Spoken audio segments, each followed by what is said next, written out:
খাবো না, গোস্ত খা স্বামীর কথা শুনবো না, ভাঙ্গা করে থাকবো না, ঝড় বাদল মানবো না, কিস্তি দেওয়া বন্ধ করবো না, যায়ান থাকিতে সাহেবের ডিউটি কোনদিন অমান্য করব না।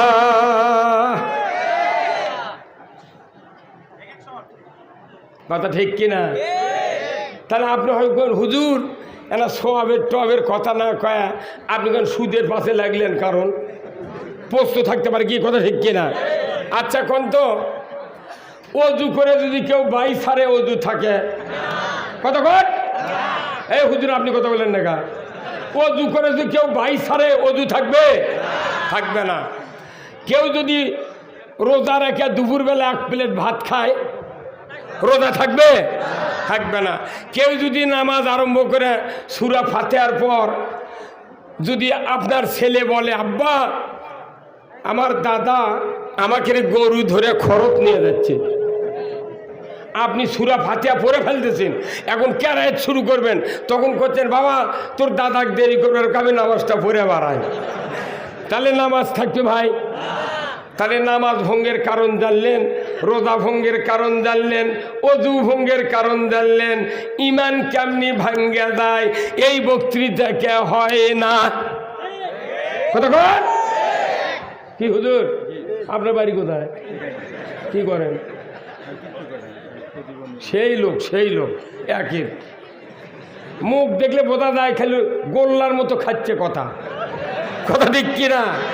তাহলে মনে করেন রোজা ভঙ্গের কারণ জানলেন, নামাজ ভঙ্গের কারণ জানলেন, আপনি অজু ভঙ্গের কারণ জানলেন, ইমান ভঙ্গের কারণ কেন জানলেন না?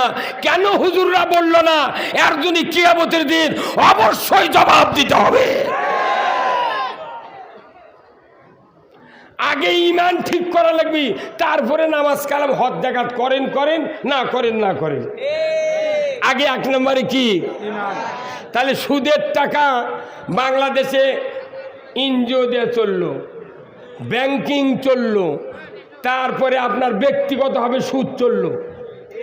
তাহলে মনে করছেন সুদও দিব সুদও খাবো। তাহলে গরিব মানুষ, এখন ধনী মানুষ যারা আছেন তারা বলতেছেন আমরা তো সুদ দিই না, কিস্তির টাকাও নিই না, আমরা তো সেই মরদ। কতক্ষণ?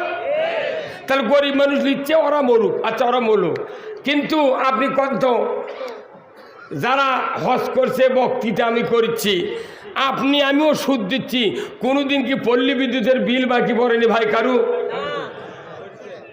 কোনো হাজি সাহেবের বাকি পড়েনি, আমারও বাকি পড়ছে।